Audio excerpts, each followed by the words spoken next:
नमस्कार दोस्तों, स्वागत है आपका एक बार फिर से। दोस्तों, एक बार गौतम बुद्ध अपने आश्रम में अपने सभी शिष्यों को शिक्षा दे रहे थे कि दुनिया की सबसे तेज छुरी हमारी जुबान है और दुनिया के सबसे खतरनाक हथियार हमारे शब्द है। बिना किसी का खून बहाए लोगों को अंदर ही अंदर मार सकते हैं। हमारे शब्द हमारी ताकत हो सकते हैं, लेकिन यह हमारी सबसे बड़ी कमजोरी भी हो सकते हैं। अगर हमें नहीं पता कि कब, कहां और क्या और कितना बोलना है। यदि हम सही समय पर सही इरादे के साथ सही शब्दों का प्रयोग करते हैं तो यह हमें एक सफल व्यक्ति बनाता है। लेकिन अगर हम सही समय पर सही इरादे से सही शब्दों का इस्तेमाल नहीं करते तो यह हमारे जीवन को नर्क से बदतर बना सकता है। तो दोस्तों, आज की कहानी के माध्यम से मैं आपको बताने वाला हूं कि चुप रहकर कैसे हम अपने जीवन को बदल सकते हैं। आपको चुप रहने की शक्ति का एहसास इस वीडियो में होने वाला है। वीडियो शुरू करने से पहले कमेंट बॉक्स में नमो बुद्धाय लिखकर वीडियो को लाइक जरूर करें। तो चलिए शुरू करते हैं इस कहानी को।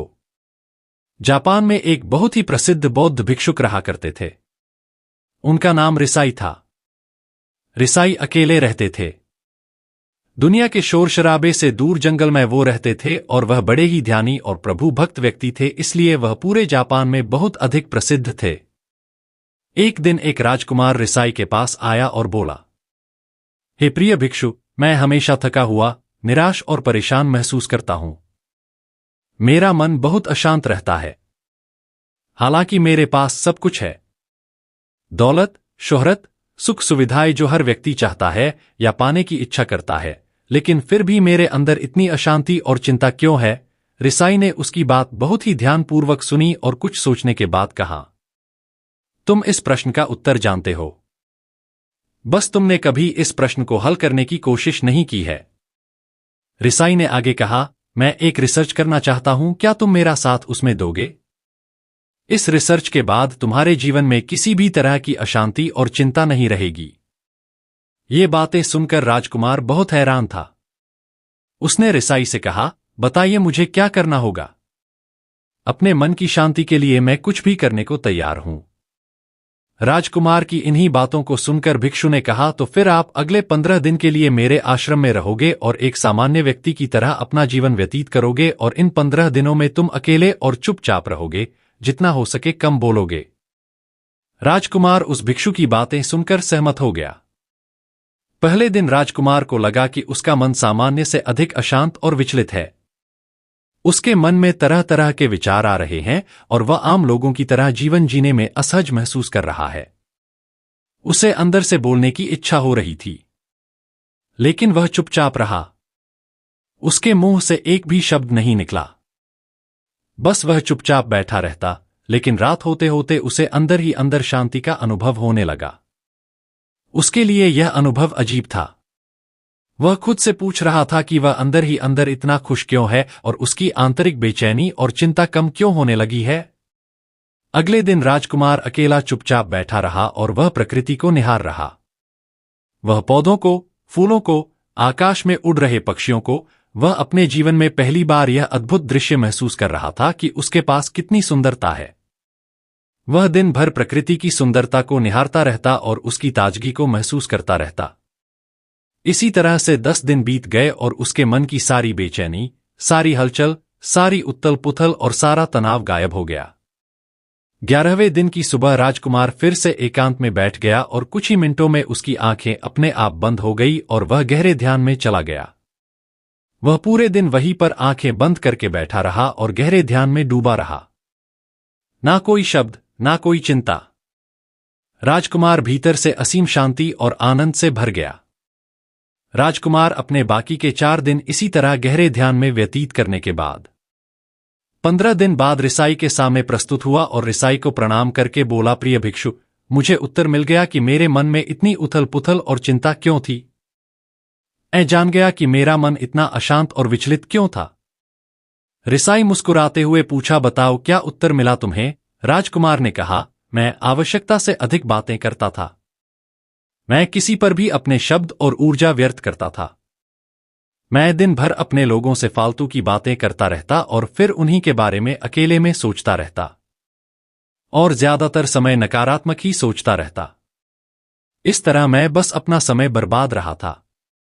ज्यादा बोलने और नकारात्मक सोचने की वजह से मेरा मन अशांत और बेचैन हो गया था और इसी वजह से मैं किसी भी काम को ठीक से नहीं कर पा रहा था, जिसकी वजह से मैं हर काम में असफल होने लगा और फिर इन्हीं लगातार मिलने वाली असफलताओं की वजह से ही मैं और भी उदास और चिड़चिड़ा हो गया। इन्हीं सभी चीजों की वजह से मेरा जीवन नष्ट हो रहा था, लेकिन यहां पर बिताए हुए 15 दिन मेरे लिए पूरी तरह से अलग थे। मुझे कुछ अलग ही एहसास यहां पर हो रहा था। अब मुझे ऐसा लग रहा है मैं अपना जीवन पूरी तरह से जी रहा हूं, लेकिन इससे पहले मैं अपना जीवन गलत तरीके से जी रहा था और मैंने यह भी सीखा कि हमें सिर्फ ध्यान करने की जरूरत नहीं है। ध्यान अपने आप होता है जब हम शांत और मौन होते हैं। ध्यान के पिछले कुछ दिनों के दौरान मैंने जो पहली चीज सीखी वह यह है कि मनुष्य के जीवन की सबसे महत्वपूर्ण घटना स्वयं को जानना है। यह सुनकर रिसाई ने कहा, सिर्फ तुम ही नहीं, दुनिया में ज्यादातर लोग जरूरत से ज्यादा बोलते हैं। आज भी लोग ज्यादातर समय केवल एक दूसरे को नीचा दिखाने के लिए ही बोलते हैं। कुछ लोग ना चाहते हुए भी बातें करते हैं और अपना जीवन बर्बाद कर लेते हैं। रिसाई ने राजकुमार को चुप रहने का महत्व समझाते हुए कहा, एक बार गौतम बुद्ध से उनके शिष्यों ने पूछा, प्रिय बुद्ध, आप ज्यादातर समय चुप क्यों रहते हैं? बुद्ध ने कहा, क्योंकि चुप रहने से व्यक्ति अंदर से अनंत शांति की गहराइयों में होता है। मौन अपने भीतर उतरने की पहली सीढ़ी है। मौन के बिना स्वयं को जानना असंभव है। स्वयं को जानने और समझने का पहला नियम है कि मौन हो जाओ, उतना ही बोलो जितना अत्यंत आवश्यक हो, बेफिजूल की बातें करना छोड़ दो। तुम अचानक पाओगे कि 90% से भी ज्यादातर लोग व्यर्थ ही ज्यादा बोलकर अपना समय बर्बाद कर रहे हैं। ना बोलने का कोई भी नुकसान नहीं है, लेकिन यदि आप ज्यादा बोलते हैं तो आप अत्यधिक गलती कर देते हैं। अगर व्यक्ति कम बोलना शुरू कर दे दो, दुनिया की 90% मुसीबतें कम हो जाएगी, झगड़े फसाद कम हो जाएंगे, उपद्रव कम हो जाएंगे, अदालतें कम हो जाएगी। अगर लोग थोड़ा चुप रहना सीख लिए, संसार में बहुत सारी समस्याएं हैं, बहुत सारा उपद्रव सिर्फ बोलने से पैदा होते हैं। सारी बात मौन सीखने की है। जब तुम नहीं बोलते तब तुम एकांत में अकेले हो गए। भरे बाजार में भीड़ में खड़े हो नहीं बोलते। हिमालय के शिखर में पहुंच गए। जिसने मौन की कला जान ली वो भीड़ में भी अकेले होने की कला जान लेता है। वो अपने भीतर ही डुबकी लगाने लगता है। एकांत में तो आदमी स्वर्ग में है, दूसरे की उपस्थिति ही बेचैनी पैदा करती है। पहले तुम्हें चुप रहने की शक्ति को धारण करना होगा। इससे तुम अधिकतर ऊर्जा को बचा लोगे और फिर इस स्थिति में पहुंच जाओगे कि तुम कम बोलने लगोगे। अगर तुम किसी के यहां पर जा रहे हो और परेशान हो जाओ तो ऐसे में उचित है कि आंखें बंद कर लो और अपने में खो जाओ। वहां से आपको ताजगी महसूस होगी, क्योंकि तुम्हारे अंदर ही जीवन का वो स्रोत छिपा हुआ है, वह किसी दूसरे में नहीं है। इसके बाद राजकुमार उस रिसाई से पूछते हैं, आखिर कौन हमें अपने अंदर तक लेकर जाएगा? ये बातें सुनकर रिसाई बुद्ध कहते हैं, तुम्हें स्वयं ही अपने अंदर उतरना होगा और वहीं से परम जीवन का आनंद ले पाओगे। आनंद का यहीं से जन्म हुआ है, यहीं से तुम मौत में डूब जाओगे।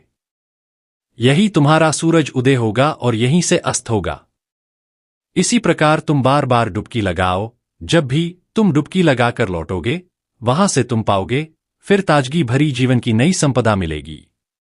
इस नई शक्ति के जन्म होने से तुम्हारी थकान गई, उदासी गई, चिंता गई। जैसे कोई स्नान करके लौटता है तो शरीर शीतल हो जाता है, शांत हो जाता है। ऐसे ही जब कोई भीतर से साफ होकर वापस आता है, मौन में स्नान करके लौटता है, तो समस्त अस्तित्व, समस्त व्यक्तित्व शांत और मौन हो जाता है, आनंदित हो जाता है। जब तुम आंतरिक मौन की उस पराकाष्ठा पर पहुंच जाओगे, तब तुम पाओगे कि बोलने से भी तुम्हारा मौन खंडित नहीं होता, वो बना ही रहता है। उसकी एक अंतर्धारा लगातार तुम्हारे भीतर बहती रहती है। तुम बोलते तो हो, तुम शब्द का उपयोग भी करते हो, लेकिन वो तुम्हारे मौन को खंडित नहीं कर पाती। एक बार गहरे मौन में स्थिर हो जाओ, फिर तुम्हारी वाणी में भी मिठास आ जाएगी। तुम्हारा बोलना संगीत पूर्ण होगा, तुम्हारा बोलना सत्य होगा। तुम बोलोगे तो दूसरों पर भी शीतलता छा जाएगी। जैसे ही तुम अंदर से चुप होते हो, तुम इतने शक्तिशाली होने लगते हो कि समाज की निर्भरता तुम छोड़ने लगते हो और तुम्हारे जीवन में एक मस्ती आती है जो केवल दीवानों के जीवन में होती है। तुम्हारे चेहरे पर एक नई रौनक आ जाती है। तुम्हारी आंखें किसी अमृत के समान हो जाती है और तुम अनंत शांति के समुद्र में डूबने लगते हो। इतना कहकर भिक्षु रिसाई ने अपनी बात खत्म की और वो मौन में चले गए। राजकुमार उनका धन्यवाद कर अपने महल में चला गया। दोस्तों, आपने भी अनुभव किया होगा कि बहुत ज्यादा बात करने से दिमाग अशांत हो जाता है, जिससे हम अपने दिमाग पर नियंत्रण खो देते हैं और साथ ही अपना ध्यान भी खो देते हैं। जो लोग बहुत ज्यादा बोलते हैं, उनके पास किसी एक काम पर ध्यान केंद्रित करने की काबिलियत नहीं होती। वो अपने किसी भी लक्ष्य पर पूरी तरह से केंद्रित नहीं कर पाते। अगर हमारा दिमाग एक जगह केंद्रित नहीं है तो हम जीवन की सच्चाई नहीं समझ पाते और ना ही मनचाही सफलता कभी हासिल कर पाएंगे। इसके अलावा भी आपने देखा होगा कि जो लोग अधिक बोलते हैं वो अक्सर लोगों के हंसी का पात्र बन जाते हैं, और जो लोग कम बोलते हैं और अपनी बात पर कायम रहते हैं उन्हें लोगों से सम्मान मिलता है। लोग उनकी बातों को सुनते हैं और उन पर भरोसा भी करते हैं। जो लोग जरूरत से अधिक बोलते हैं और अपने विचारों के बारे में पक्के नहीं होते, उनका दिमाग स्थिर और विचलित रहता है, शोर से भरा रहता है, और एक अशांत दिमाग वाला व्यक्ति जीवन में किसी भी चीज में सफल नहीं हो पाता, क्योंकि वह किसी भी काम में फोकस नहीं कर पाता। यदि किसी व्यक्ति को यह पता है कि उसे कब, कहाँ और क्या बोलना है, तो वह व्यक्ति सच में बहुत बुद्धिमान है, और ऐसा व्यक्ति जहां भी जाता है उसका व्यक्तित्व आकर्षण का केंद्र बन जाता है और वह जो कुछ भी करता है उसमें सफल अवश्य होता है। अगर हम किसी महान और सफल व्यक्ति के व्यक्तित्व को गहराई से देखें तो पाएंगे कि वो कम बोलते हैं और कम से कम शब्दों में अपनी बात खत्म कर देते हैं। वो बोलने से पहले वो चीजों और जिसके बारे में उसे बोलना है उनके बारे में गहराई से सोचते हैं। लेकिन जो लोग बहुत ज्यादा बोलते हैं, बहुत बार वो झूठ भी बोलते हैं और अपनी बातों से दूसरों के मन और विचारों पर कचरा डालते रहते हैं। वह ज्यादातर समय दूसरों की बुराई करते रहते हैं, इसलिए उनके अपने भी उनसे नफरत करने लगते हैं और उनसे बचने की कोशिश करते हैं। हमारे भारतीय उपनिषदों में कहा गया है कि हमारे शब्द वास्तविक ब्रह्मशक्ति हैं। मौन से धैर्य आता है, धैर्य से ध्यान, और ध्यान से हम अपने जीवन के बारे में जागरूक हो जाते हैं। इसलिए अगर हम ज्यादा बात करते हैं तो हम मौन को खो देते हैं, जो मन की शांति का पहला स्तंभ है। दोस्तों, आज से हम भी चुप रहने का अभ्यास अवश्य करेंगे। आज से हम भी वही बोलेंगे जो जरूरी है, और हम कोशिश करेंगे कि कम से कम शब्दों में अपनी बात खत्म करें, और हो सके तो कोशिश करेंगे कि रोज कम से कम 30 मिनट एकांत में चुपचाप बैठेंगे, और मुझे पूरा विश्वास है कि इससे हम सबके अंदर एक सकारात्मक बदलाव जरूर आएगा। इसी के साथ इस वीडियो को खत्म करते हैं। दोस्तों, उम्मीद करता हूं आपको इस कहानी से एक अच्छी सीख मिली होगी। यह कहानी आपको कैसी लगी हमें कमेंट बॉक्स में कमेंट करके जरूर बताएं, और साथ ही इस कहानी को अपने दोस्तों के साथ शेयर जरूर करें और चैनल को सब्सक्राइब करें। अंत तक बने रहने के लिए आपका बहुत बहुत धन्यवाद।